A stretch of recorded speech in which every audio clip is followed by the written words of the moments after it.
How's everybody doing? That's the second part of Od Yeshama from Eitan Katz's Unplugged #2 album. How's everybody doing? Great to be learning with you on a Tuesday night. Let's light up the darkness. Who is with us? Nancy, North Carolina, James in Indianapolis, Paula in Chicago, Bella in Florida, Stephen in New Hampshire, Sharon in New Jersey, John in Maine, Renee in Indiana, Lucy in West Virginia, Ruth in Kentucky, over there on the YouTube side, Yitzhak in Kansas City, Aoife in Florida. Missed you yesterday. Guess I'm addicted to Talmud study now. Amen. May we all have it that our worst addictions are addictions to Torah learning. That'd be good. How's everybody doing? We are today in chapter 8 of Tractate Yevamos, the 14th volume of the Talmud. These are the laws of levirate marriage. But now that we, have spent some time talking about the implications of levirate marriage for a marriage involving a priest, and then what are the implications when it's a priest who's married to somebody he's not supposed to get married to? For instance, a priest marrying a divorcee or a high priest marrying a widow. We're sort of getting further and further into the laws of marriage involving priests, even when we're outside the context of levirate marriage, which is what this tractate is all about. When a man dies childless, leaving a widow and a brother and their obligation to perform either yibum, levirate marriage, or chalitza, the alternative ritual that excuses them from levirate marriage and releases her to go marry whoever she wants and him to go marry whoever he wants. Here in chapter 8, we're in the first Mishna, which is discussing about, now that we're talking about priests and the love lives of priests, as it were, we learned that an uncircumcised priest, because he couldn't get circumcised because it was dangerous in his family for a male in that family to get circumcised, so he can serve as a priest even though if he was blemished, right, if his penis was severed or his testicles were crushed, then he couldn't serve as a priest or actually marry a Jewish woman, but he could eat teruma, consecrated food. Conversely, if he's uncircumcised because it's dangerous for him, he can serve as a priest, but he cannot eat teruma. Okay? All right, so with the crushed testicles, he could eat teruma, but he can't serve as a priest. So pursuant to that discussion, we pick it up. Today's daf is Ayin Aleph, meaning 71, page 71 here in Tractate Yevamos. We pick this discussion up at the very bottom of page 70b, where the Gemara poses a question. Now that you have said that the phrase "from it," right, because we're learning in terms of, because those who are not circumcised, if they're priests, cannot eat teruma, and this is related to the law that one who is not circumcised cannot partake of the Korban Pesach, the Paschal lamb. Right? So we no longer eat lamb on Passover.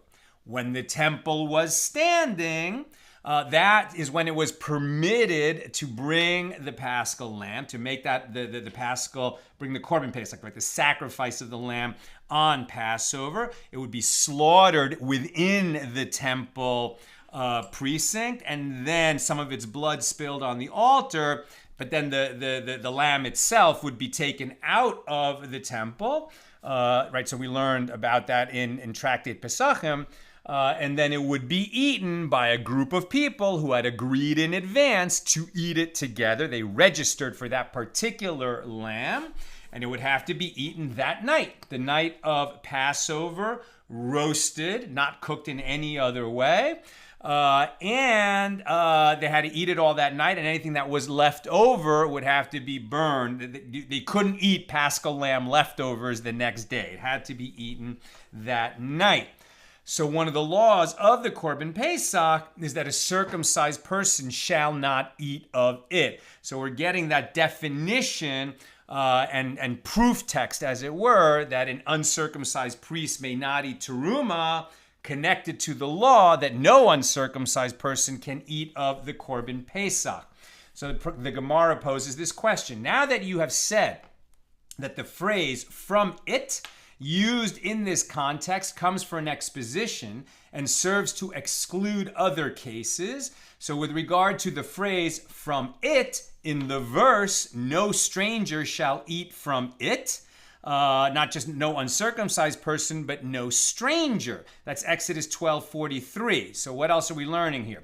Why do I need no stranger shall eat from it? Why do I need the phrase "from it"?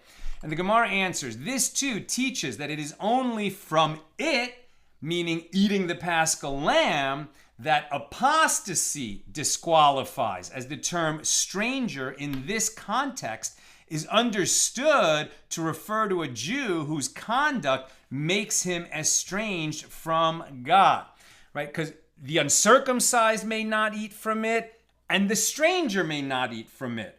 Well, what do you mean? I mean, if we're talking about that only Jews can eat from it, then didn't you say the same thing twice, right? Jews are circumcised, the foreigners are not, and the uncircumcised are not permitted to eat from it. So isn't that included? Now that you've said that only Jews can eat from it, why do you need to also specify that the uncircumcised may not eat from it? And so an answer given here at the top of 71a is a Jew who is circumcised, but he's gone and given himself over to idolatry. He's converted to another religion, so he may no longer participate in the eating of the Korban Pesach. He is disqualified, and now he is referred to as the stranger. In fact, what is the law? Apostasy disqualifies.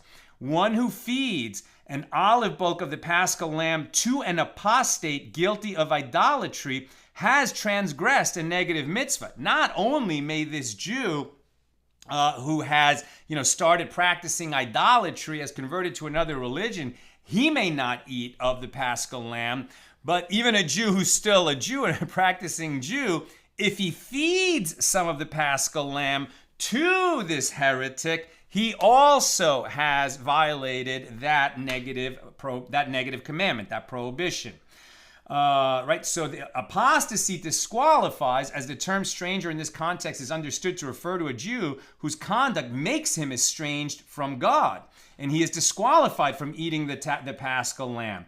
But apostasy does not disqualify one from eating tithe. So what is the first tithe? The very first tithe is the teruma that we're talking about, the consecrated food. So interesting, you would think that if you become an idolater and you're practicing idolatry, okay, you're excluded from eating the Paschal lamb. You would think you're also excluded from eating teruma, but perhaps not.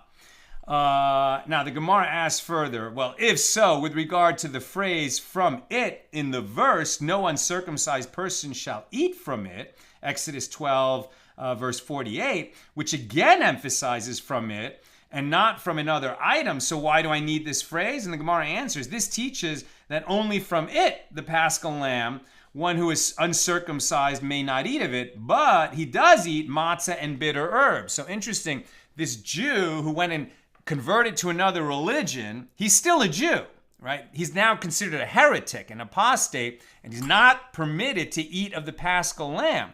But he remains obligated to eat matzah and maror on the night of Passover.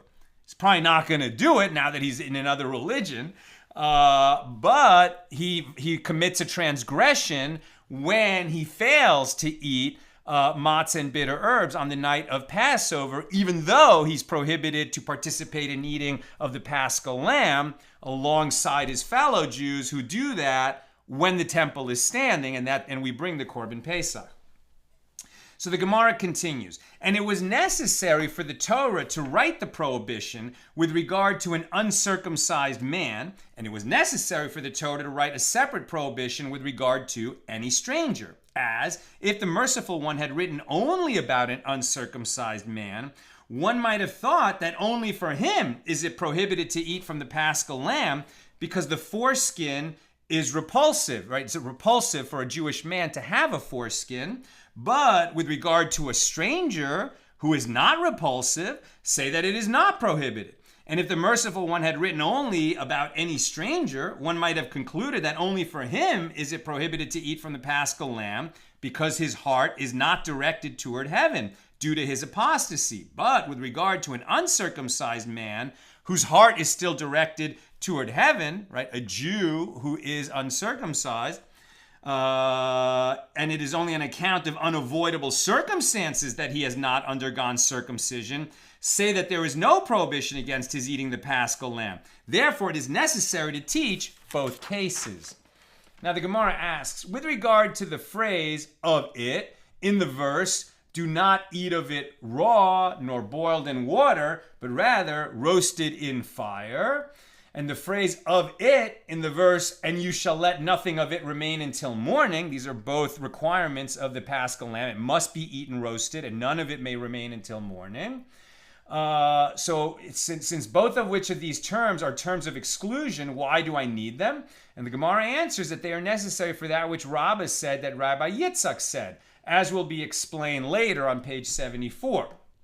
Now, the master said above in the Baraisa, Rabbi Kiva says that it is not necessary to derive by way of a verbal analogy the law that an uncircumcised priest may not eat teruma. As the verse says, we just saw this yesterday, any man, which is how we translate ish from the seed of Aaron, who is a leper or a zav, shall not eat of the holy things, right? The Torah repeats the word ish, which means man, and it says, man from the seed of Aaron, who is a leper or a zav, shall not eat any of the holy things. But when the Torah repeats a word, it's for emphasis, right?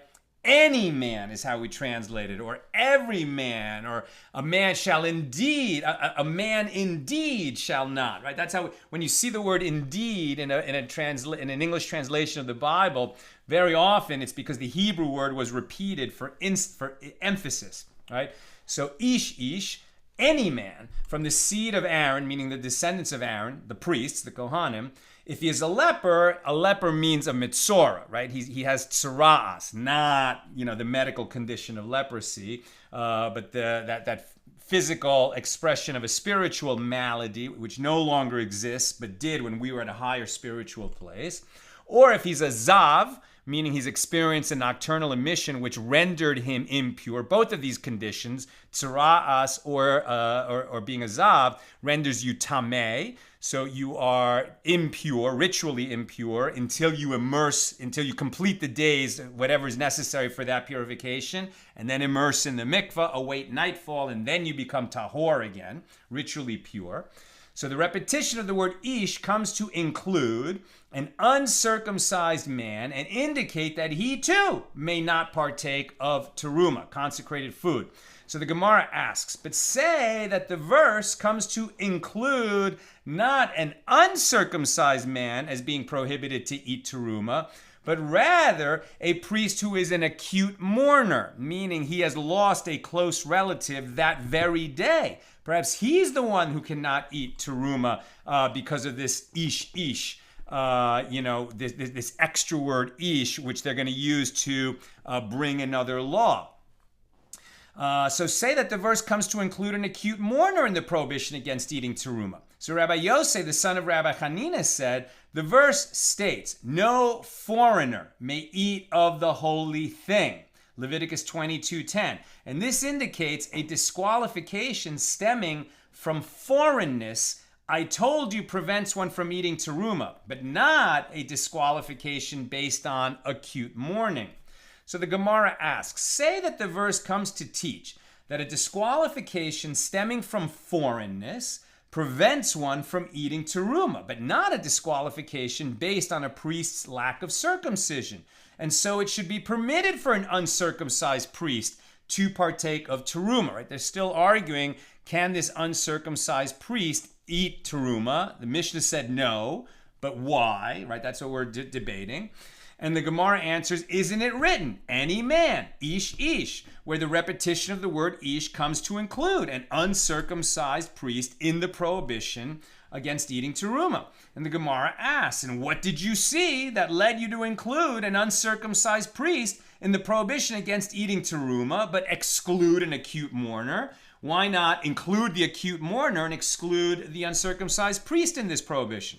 The Gemara answers, it stands to reason that lack of circumcision should be included and should preclude a priest from eating teruma, as the laws governing an uncircumcised man are stringent in several respects, as alluded to by the following mnemonic of key words: acts, karitim, word, meaning the divine word, and the slave. And the Gemara explains these are key words to help you remember stringencies relating to circumcision. The Gemara explains, an uncircumcised man, who is he? He's one who lacks the act of circumcision. And this act is performed on his body. The failure to perform circumcision is punishable by charis. And circumcision existed before the divine word was spoken at Mount Sinai, right? Before the Torah was given at Mount Sinai, detailing the command, you shall circumcise on the 8th day, etc., we already had circumcision. Jews were already circumcising for many generations because the mitzvah, the commandment of circumcision, was given to Abraham, right? Abraham circumcised himself. He circumcised his older son Ishmael, and that's why Arabs and Muslims in particular circumcise, although they do it at a different age. I believe they do it at the age of 13 because that's how old Ishmael was when he was circumcised. And then Isaac was circumcised presumably when he was 8 days. So the mitzvah of circumcision was given long before the Torah, and the Jews continued to practice circumcision even when they were slaves in Egypt. So circumcision pre-existed the Torah, or at least the giving of Torah. The Torah pre-existed the creation of the universe, but the Torah was still in heaven. It was only, the Torah was only given into the earth when God appeared on Mount Sinai and spoke the Ten Commandments to the Jewish people, and then dictated the Torah to Moses, who brought it down to the Jewish people. So circumcision existed long before the Torah was given. And the lack of circumcision of one's male children and slaves precludes one eating the Paschal lamb. Right? So not only can an uncircumcised Jew not eat from the Paschal lamb, but if he's the father of a boy who qualifies for circumcision and he didn't have him circumcised, so the boy can't eat from the Paschal lamb, and the father, who failed to live up to that commandment regarding his son, also cannot eat of the Paschal lamb. So the Gemara counters, on the contrary, acute mourning should be included, and it should prevent a priest from eating teruma, as acute mourning is relevant at any time. It applies to both men and women, and it is not in the mourner's power to render himself fit until the deceased is buried. So it seems like there's a whole bunch of stringencies associated with being an acute mourner also. Why say that the reason that the uncircumcised priest should be included in this ish shall not eat of the consecrated food, based on the fact that there's a lot of stringencies associated with circumcision? You can also say there's a lot of stringencies associated with being an acute mourner. The Gemara answers, these arguments for including an uncircumcised priest in the prohibition against eating teruma are more numerous. And Rava said, even without the rationale that these arguments are more numerous regarding circumcision as opposed to it being an acute mourner, you still cannot say that an acute mourner should be included and an uncircumcised priest should be excluded. Why not? Because the verse states, any man, ish, emphasizing man, maleness. A woman can also be an acute mourner, but only a man can be uncircumcised. Now, what matter applies to a man and not to a woman? You must say that it is lack of circumcision, and therefore it cannot be that the phrase comes to include acute mourning in the prohibition. The Gemara asks, and what does Rabbi Akiva do with this phrase? a sojourner and a hired servant, as it is not needed for the Paschal lamb. Right? A sojourner and a hired servant, meaning employees, or a Jewish slave who's only going to be a slave for 6 years. That's like an indentured servant. In both of these cases, if a priest owns an indentured servant, or he has an employee who lives in his household, they cannot eat teruma. Only the priest himself, his wife, his children, possibly his mother, and his slaves can eat teruma, but his employees or his indentured servants cannot. Now that's with respect to teruma. What about this phrase, a sojourner and a hired servant, in the context of the Paschal lamb? So Rav Shemaiah said, it serves to include a circumcised Arab and a circumcised Gibeonite in the prohibition against the eating of the Paschal lamb. Although they have been circumcised, it is prohibited for them to partake of the offering. And so there you see that it's just, 100%, the Paschal lamb is only for Jews. It's not for non-Jews. Non-Jews do not partake of the Paschal lamb, even if they share similarities with the Jews, like they're men who are circumcised. Arabs are circumcised, but they can't eat the Paschal lamb. These Gibeonites can't either, although they were circumcised. Now, the Gibeonites mentioned here are apparently not the Gibeonites mentioned in the Bible. The Aruch and other commentators read Gavnoni, which Rabbeinu Hananel understands as a reference to Gavnonim, meaning the nation that lives in the mountains, from the word Giva, meaning mountain. According to some commentaries, they live in the mountains on the east bank of the Jordan, while others propose they are members of a nation that lived in the Gubia district in the mountains south of Caucasia. According to Rashi, it is the name of a Talmudic era nation that practiced circumcision. In any case, they were circumcised people that were not Jews and cannot partake of the Paschal lamb. The Gemara poses a question, and are these considered circumcised? Right? Are they even considered circumcised? They may have removed their foreskins, but they are not actually considered mulin, meaning the circumcised, where that term is a defined term. It's a specific term that really only refers to Jews in these contexts. So would we even call them, quote, the circumcised? But didn't we learn in a Mishna, in Tractate Nedarim on 31b, if one made a vow, the benefit that I might gain from the uncircumcised is konam to me, prohibited to me, like consecrated property. Meaning, if I'm not a priest, I cannot take the benefit. Well, consecrated property, that's different. Even a priest cannot, take any benefit from that. Consecrated property means I've set aside some money or some property to give it to the temple for the needs of the temple. At that point, it becomes prohibited to me and every other Jew in the world. Only the temple can benefit from that property. Likewise, if I take a vow and say, I will not benefit from anything of the uncircumcised, so it is forbidden to me like consecrated property, then it is permitted for him to derive benefit from uncircumcised Jews. Wait a minute. Right, so he made a vow and he says that the gain from the uncircumcised, right, profits that I might make from like doing business with the uncircumcised. So what he means is he's going to take a vow not to derive any profit from doing business with non-Jews. That's what he means with this phrase. And therefore, it is permitted for him to derive benefit from uncircumcised Jews. They may be uncircumcised, but they're Jews, and they're not included in the phrase the uncircumcised. And it is prohibited for him to derive benefit from the nations of the world, even if they are circumcised, right? So the phrase the uncircumcised really means the non-Jews. So when he took that vow, he means I will not profit from doing business with non-Jews. But even though he used the phrase the uncircumcised, he can do business with uncircumcised Jews, and he cannot do business with circumcised non-Jews. That's what we learn in Tractate Nedarim.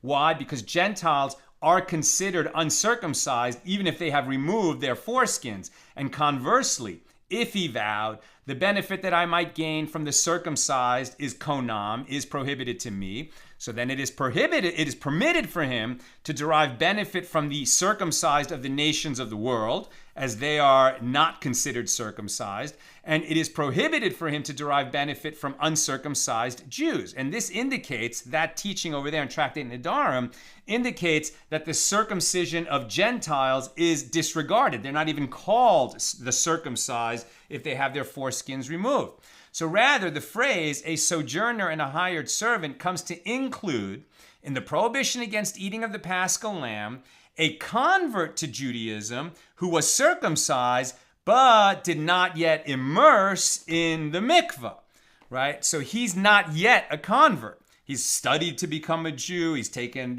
he's proven that he knows how to live as a Jew. He's done all the education, etc. He had himself circumcised, but he hasn't completed the process of conversion yet, because part of that, the final step, is going to be immersing in the mikvah, in the ritual bath. And also included in this prohibition is a child who was born circumcised, i.e. the child was born without a foreskin. Although he does not have a foreskin, he is still seen as lacking the act of circumcision. What does that mean? How could he be circumcised? He doesn't have a foreskin. It means they're going to do a ritual circumcision with him. This is likewise if a man converts to Judaism and he was medically circumcised, when he was a non-Jew. How can he get circumcised when he converts? They do a ritual circumcision, which is just like a tiny little nick just to draw a drop of blood at the location of circumcision, and then he is circumcised. Likewise, a Jewish boy who's born without a foreskin, he will have a circumcision on the 8th day. Well, they'll just make a little nick, draw just a little drop of blood at the place of circumcision if he had a foreskin. And Rabbi Akiva, maintains that it is necessary to drip the covenantal blood from him, that little nick of blood, as a circumcision, or in lieu of circumcision, in order to usher him into the covenant of Abraham, even though he has no foreskin that can be removed. And Rabbi Eliezer, who disagrees with Rabbi Akiva, he uses the words a sojourner and a hired servant for a verbal analogy. And he conforms to his standard line of reasoning. As he said, a convert who was circumcised but did not yet immerse is a proper convert. Presumably that means he could partake of the Paschal lamb even though he hasn't immersed yet. Therefore, the verse cannot come to exclude such an individual. And Rabbi Eliezer maintains, that in the case of a child who was born circumcised, it is not necessary to drip covenantal blood from him, since he was born without a foreskin and no additional procedure is necessary.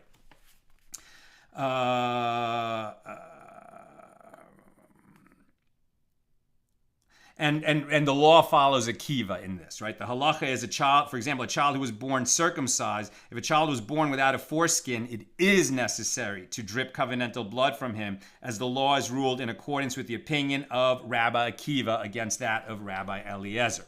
But to understand Rabbi Eliezer's view, the Gemara asks, and what does Rabbi Eliezer do with this inclusive phrase, ish, any man? And the Gemara answers, he maintains that the Torah spoke in the language of men, meaning that no special law is derived from this expression, as it is common biblical vernacular. Rav Chama bar Ukva raises a dilemma. With regard to an uncircumcised child who is less than 8 days old and not yet fit for circumcision, what is the law with respect to anointing him with oil of teruma? Why are they asking about anointing him with oil? Meaning, he's less than 8 days old. He's not eating teruma, right? The only thing he's eating is drinking his mother's milk. But he can benefit from oil, like olive oil, that was consecrated for a priest, right? It's teruma. So the son, even the 5-day-old son of a priest, you can smear him with oil that was given to the priest as consecrated produce, right? As teruma. But a different baby who's not the child of a priest, you can't anoint him with oil that is teruma. You could get some other olive oil to rub on his skin. It just can't be teruma. So, with regard to an uncircumcised child who is less than 8 days old and not yet fit for circumcision, it's not his time of circumcision yet, he's only 5 days old. Well, what is the law with respect to anointing him with oil of teruma? Only a circumcised priest can partake of teruma. What about this 5-day-old baby? Will we say, no, you can't use oil of teruma on him, get some other oil? Or will we say different? The Gemara explains the two sides of the question. Does lack of circumcision not at its appointed time, meaning before the obligation of circumcision actually goes into effect, preclude the infant from benefiting from teruma, as he has the status of one who is uncircumcised? Or perhaps it does not preclude him from benefiting from teruma, as he is not considered uncircumcised until the mitzvah of circumcision is applicable. Right? And this would have important ramifications for when we talk about the one who was medically precluded from being circumcised. Right? The circumcision is not applicable to him because he can't be circumcised. It's too dangerous. Is he considered uncircumcised if circumcision cannot be performed on him? Or is it that he is uncircumcised, it's just not his fault that he's uncircumcised and not his father's fault because he's medically precluded? Or, like here in this case, when we talk about just somebody before the time of circumcision has even arrived, the first 7 days of life, is he pre-circumcised or uncircumcised? Right? That's the way to put it. So Rabbi Zera said, come and hear a proof from the following Baraisa. I have derived only the law concerning the circumcision of one's male children at the time of the preparation, i.e. the slaughter of the Paschal lamb. Right? There's 2 times where you have a relationship to the Paschal lamb, as it were, on the day, on the afternoon before Passover begins that night. Right? As we learn in Tractate Pesachim, when do you slaughter the Paschal lamb? After midday on the 14th of Nisan. Right? Passover begins that night on the 15th. So you slaughter it on the 14th, you eat it on the 15th.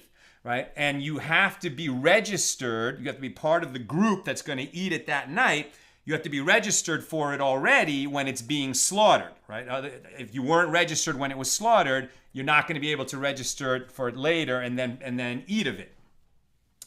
Okay, so now Rabbi Zera is going to derive a proof for this can this because being circumcised is a requirement to eat teruma, and being circumcised is a requirement to eat the Korban Pesach. That's why these laws are related. So Rabbi Zera says, let's talk about circumcision of one's male children at the time of the preparation, i.e. the slaughter of the Paschal lamb. As it is stated, Exodus 12:48, let all his males be circumcised, and then let him come near and keep it.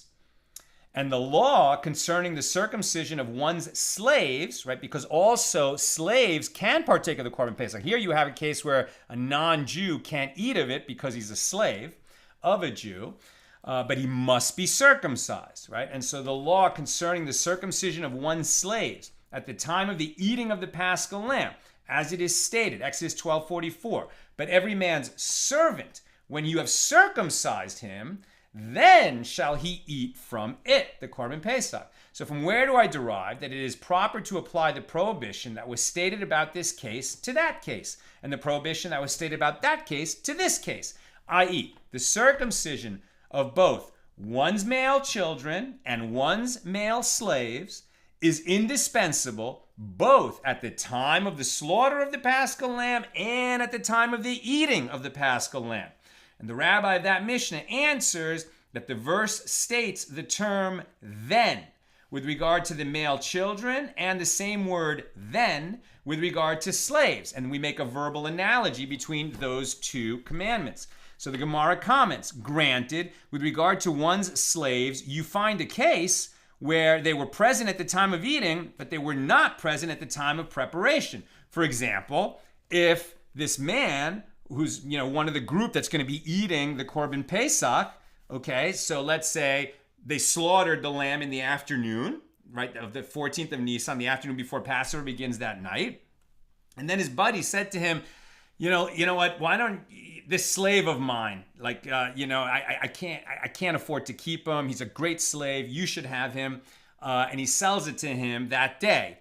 Now, we don't do business of any sort, and it's terrible to talk about business and slaves, but just imagine in the ancient world, you're not supposed to do business on the afternoon of the 14th of Nisan, but if they did, and so this man who, didn't own the slave at the time of the slaughter of the lamb, bought him that afternoon after the slaughter. So can that slave partake of the Korban Pesach that night, right?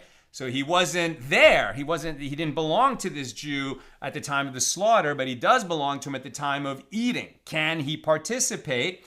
Probably not. And they're saying, okay, well, you can imagine a case where the slave wasn't part of the situation at the time of slaughter, but he was part of the situation at the time of eating. But can you say the same thing about a baby? How could a baby, qualify to be circumcised in the afternoon after the slaughter and before the eating that night? How could such a situation arise? However, with regard to his male children, how can you find a case where they are present at the time of eating, but they were not present at the time of preparation? Does it not involve a situation where they were born between the time of the Paschal Lamb's preparation and the time of eating? Learn from this that lack of circumcision, even not at, i.e. before its appointed time, is nevertheless considered lack of circumcision that prevents the father from partaking of the offering. Right? The baby was born that late afternoon after the Korban Pesach was slaughtered. So now that night, the father has an uncircumcised child. Obviously, you can't circumcise the child. The child wasn't going to eat of it anyway. But the father went from being, a father whose all of his other children are circumcised, and now he has a son who is uncircumcised. Maybe he's precluded from eating the Korban Pesach that night. And they're going to say, no, that's not what's meant by a child who comes into the situation between the slaughter and the eating. It's not that he was born and caused the father to become the father of an uncircumcised child, because what they're getting at is being uncircumcised. You're not uncircumcised before the 8th day. You're just pre-circumcised, right? There's no disqualifying feature of being the father of an uncircumcised child during those 8 days. And Rava said, and how can you understand it that way? How can you think that the lack of circumcision of a newborn child would preclude his father from eating the Paschal lamb? Doesn't the merciful one state, let all his males be circumcised, followed by, and then let him come near and keep it? And as this infant is not yet fit for circumcision, he cannot possibly preclude the father from partaking of the Korban Pesach. Rather, with what case are we dealing here? With the case, for example, of a baby who was exempt from circumcision at the time of the slaughter of the lamb because he was sick with a high fever. And subsequently, he got better. The fever left him and he recovered. So in that case, now he is fit to be circumcised. And if the father doesn't immediately circumcise him that evening, right, maybe that's a case where he now was not a father who needed to circumcise his child at the time of the slaughter of the lamb, but he became a father of an uncircumcised boy who's fit for circumcision in between the slaughter and the eating of the lamb. But the Gemara raises a difficulty with this explanation. If the case is one of a child recovering from an illness, it doesn't apply to this situation because we would give him the full 7 days that he needs to recuperate properly. If he had a fever and then the fever dropped, you don't then go and circumcise him. You're going to wait 7 more days before he's ready to be circumcised. As Shmuel said, in the case of a baby that was sick with a high fever and subsequently the fever left him, one gives him a full 7 days to heal, and only then is he circumcised, but not before. And the Gemara answers, well, then the case is in fact one where we already gave him the full 7 days to heal, but the 7 days of healing culminated on the eve of Passover, after the slaughter of the lamb and before the eating of it. And the Gemara asks, well, but if the 7-day recovery period ended on the eve of Passover, why did the father wait until the time of eating of the Paschal lamb, i.e. the first night of Passover? He should have circumcised the baby that morning, the morning of the 14th, before the time of the slaughter of the lamb. So the Gemara answers, now we're on 71b, we require that during the recovery period, one must wait from the time the 7 days began to the exact time 7 days later. You don't do it like 6.5 days later where the fever dropped and then, 6.5 days later is the morning of the 14th. You need like 7 24-hour periods. So therefore it could happen that the baby only became fit to be circumcised after the slaughter of the lamb and before the eating of it. And the Gemara asks, didn't the sage from Lod teach that the day of his healing is like the day of his birth? And what, is it not that just as with regard to the day of his birth, we need not wait from the time he is born to the same time on the 8th day? The baby was born, like 5 o'clock in the afternoon, and then the 8th day comes for his circumcision. We circumcise him early in the morning. In fact, it's a mitzvah to do it early in the morning and not wait till 8 24-hour periods have passed. Why do we circumcise a baby early in the morning? I just happened to have read this morning.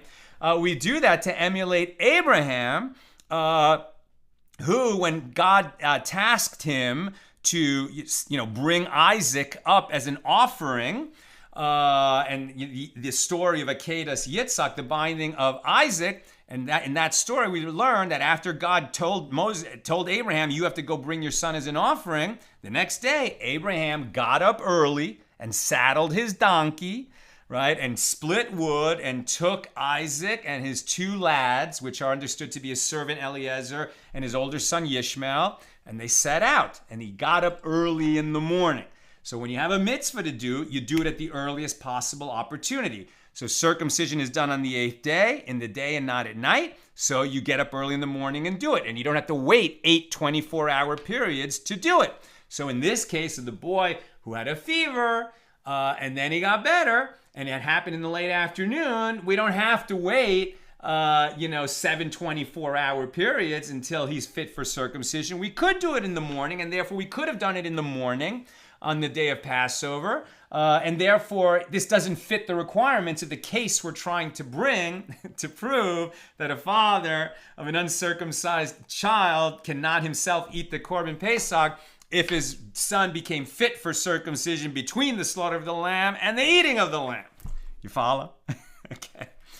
So the Gemara suggests other circumstances where a male child may be present at the time of the eating of the lamb, but he was absent at the time of the slaughter of the lamb. Rav Papa said, this would take place, for example, if the baby's eye hurt him on the 8th day following his birth, which occurred on the eve of Passover, and he recovered in the meantime, between the time of the preparation of the Paschal lamb and the time of its eating. In the case of a minor ailment, such as eye pain, circumcision is not performed as long as the pain persists, but it may be performed as soon as the child is recovered, without waiting for 7 days.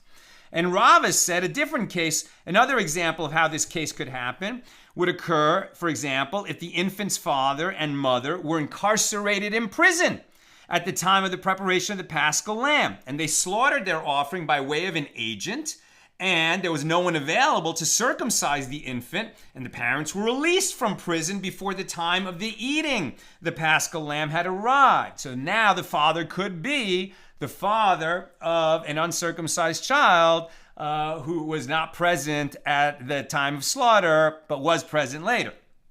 So Rav Kahana, the son of Rav Nehemiah, said, another example, if the infant was a tumtum, one whose external sexual organs are indeterminate, and it is unclear whether the infant is male or female, and in the meantime, between the time of slaughtering the Paschal lamb and the time of its eating, that skin flap which covered up the genitals, so it was unclear whether this is a male or a female child, and that little flap of skin, tore off, and then you're like, oh, that is a boy.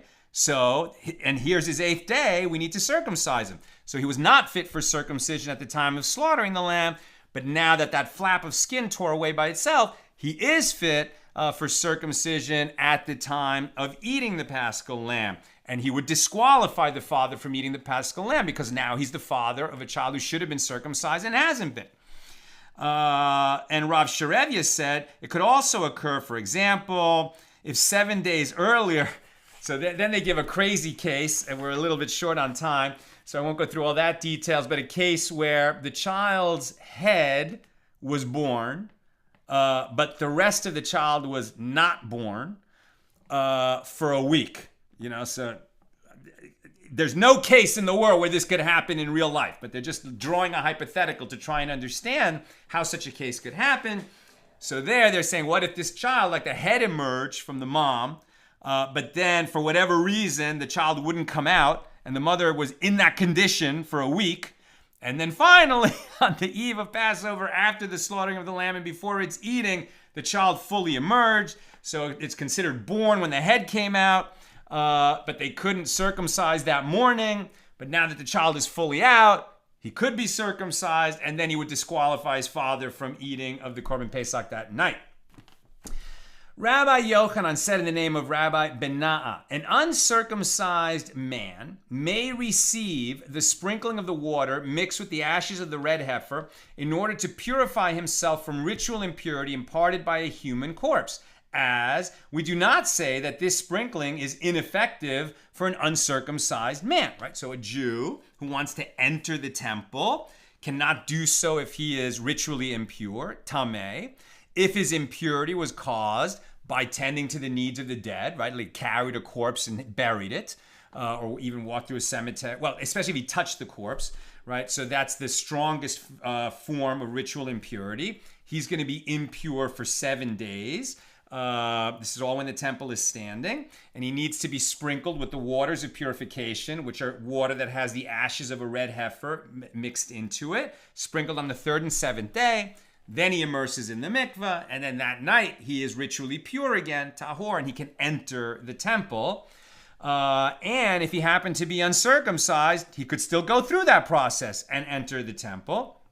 How do we know? As we found that our forefathers received the sprinkling when they were uncircumcised. As it is stated, Joshua 4:19, and the people came up out of the Jordan on the 10th day of the first month, that's Yom Kippur, and the verses go on to relate that the men, they're talking about the 10th of Nisan as the first month, and the verses go on to relate that the men were all later circumcised before sacrificing the Paschal lamb on the 14th, right? So it's this very confusing teaching that 40 years after the Torah was given and the Jews wandered in the wilderness for 40 years, and then Moses died, and then Joshua led them into the promised land and the conquest of Jericho, etc.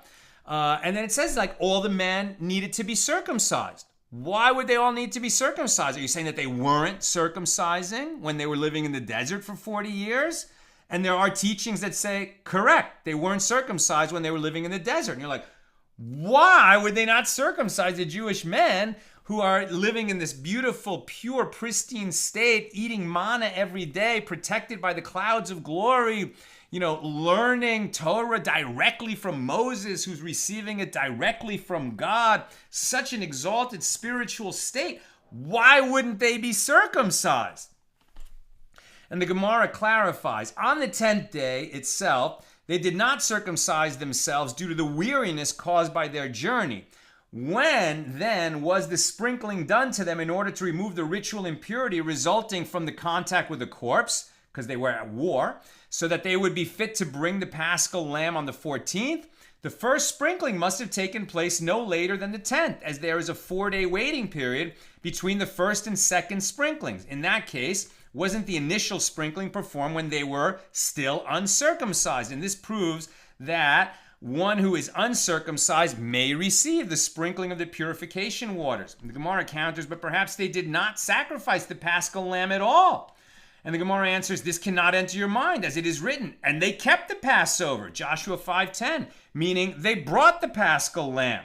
Then the temple wasn't standing, but the Mishkan was, the tabernacle. So they were bringing sacrifices at that time. They needed to be pure.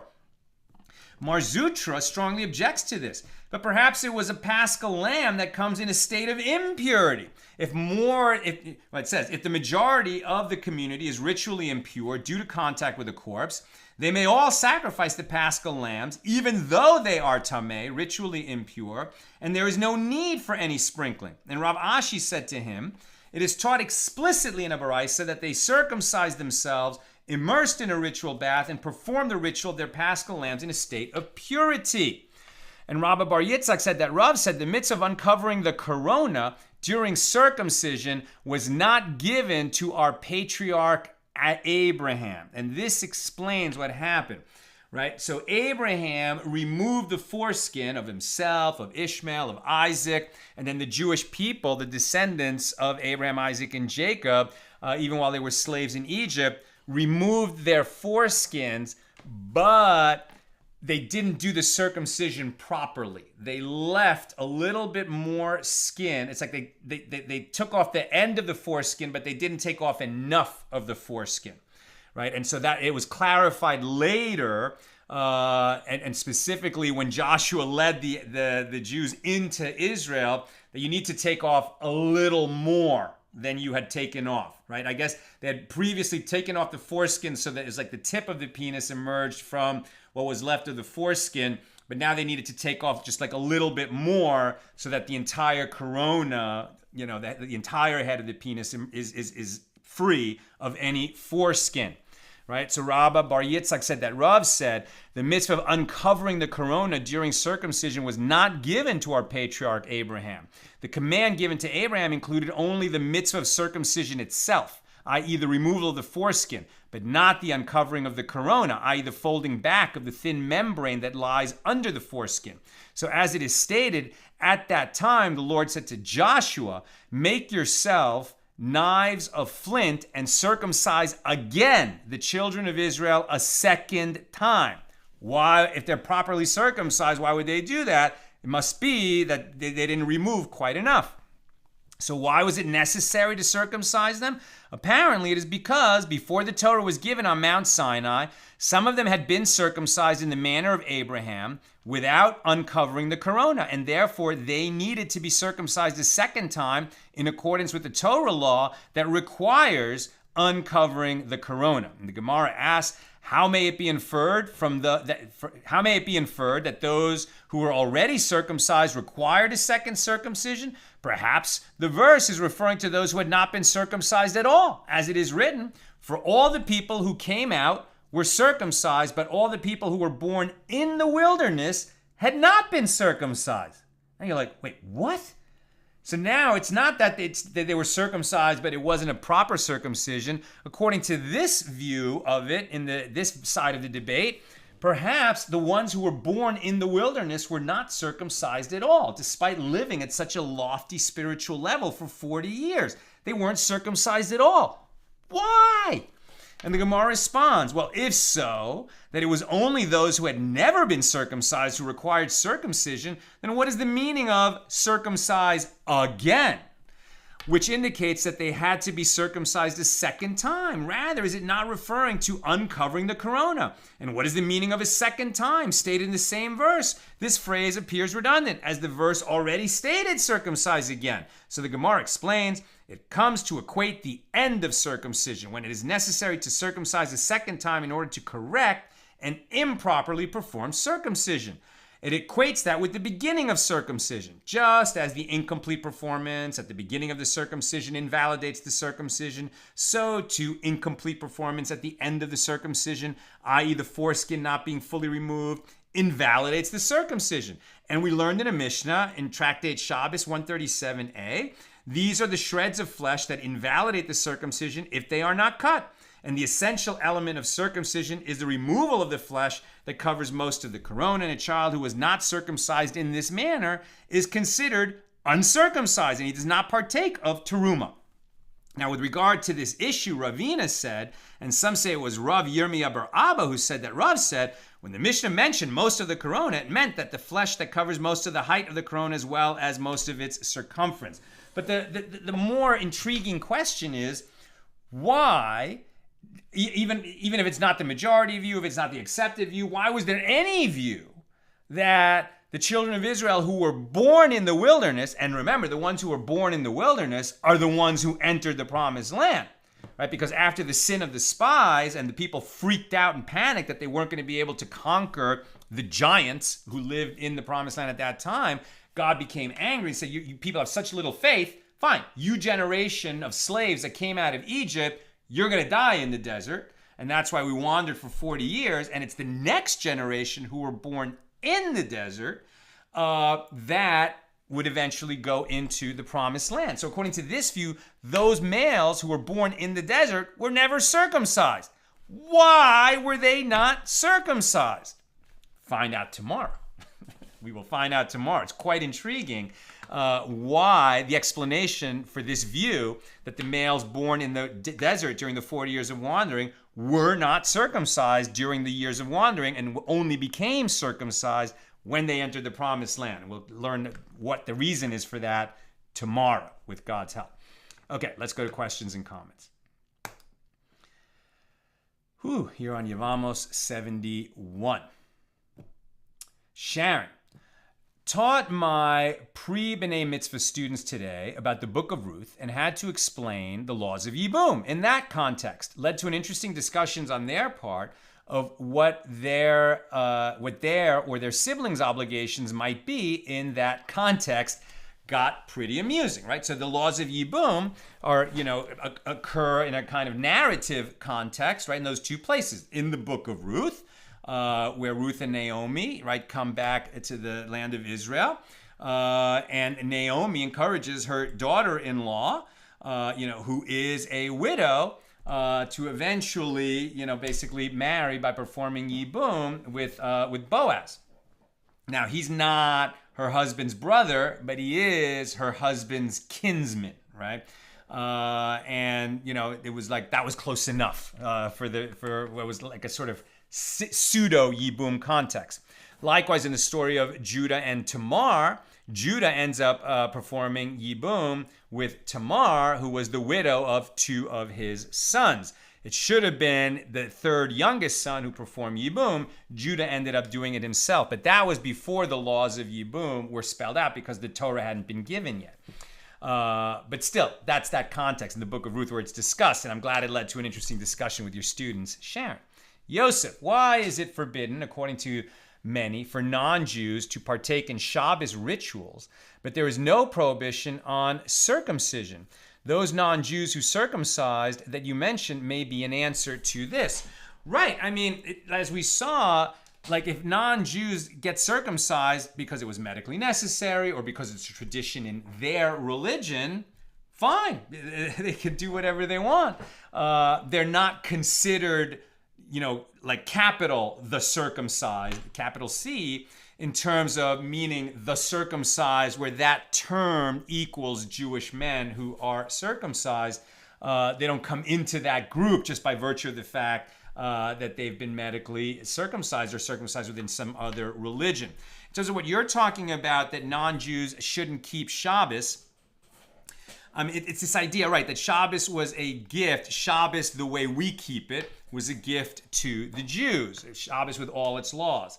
And so, for example, when somebody is converting to Judaism, he has to start keeping mitzvahs, right, and living like a Jew, but he shouldn't fully keep Shabbos until he has completed his conversion, right? So a Jew who a goy, a non-Jew who's studying to become a Jew and to convert, he'll start keeping Shabbos, but with some little detail on every Shabbos, he will violate Shabbos because he's not obligated in Shabbos, and he's recognizing it that way.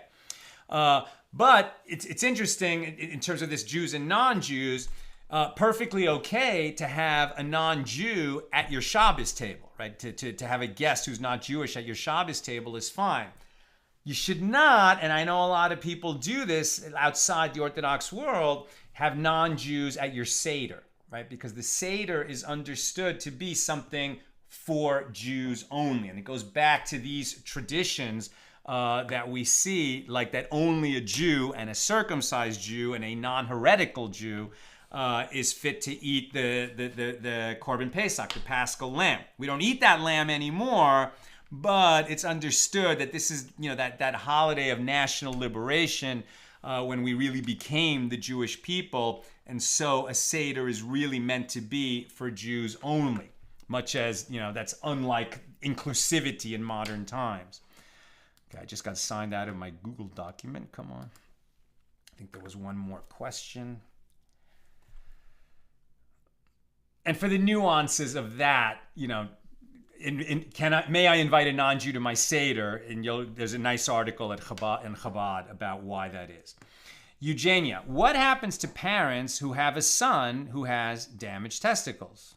Nothing. I mean, nothing happens to them. They are his parents, and they should take care of him and love him, and he should love them. And it's just, if you had tragically a Jewish male who has damaged testicles that were damaged through some kind of man-made thing, even though definitely, obviously, if they violated the prohibition on castration, you can't castrate a male. A man cannot get snipped. That's a violation of Jewish law. But even if it happened by accident, as opposed to being born that way, if he's born that way, then God did it, and this doesn't apply. But according to Jewish law, if his testicles were damaged, he can't marry a Jewish woman. But in every other way, he's a Jew. He can't serve in the temple if he's a priest, just because a blemished priest can't serve in the temple as a priest. But he can eat teruma, and all other laws, incumbent on Jews apply to him as well. So in terms of his relationship with his parents, he's obligated to honor his parents, and they're obligated to, teach him a profession and teach him Torah and teach him how to swim. All right, that's an obligation. Bill, merciful God, a week-long labor after the delivery of the head, the sages could consider a side gig as horror writers. Exactly. That is not a case that ever happened in the real world or ever would happen in the real world. But as happens so often, they're just looking for these weird liminal circumstances that would require a point of law to be drawn. All right, that's what I've got for us today. With God's help, at the regular time tomorrow, 6 p.m. Pacific, we'll find out why there's a view, according to one view, that all of the baby boys born in the 40 years of wandering in the desert were not circumcised during the years of wandering. So we'll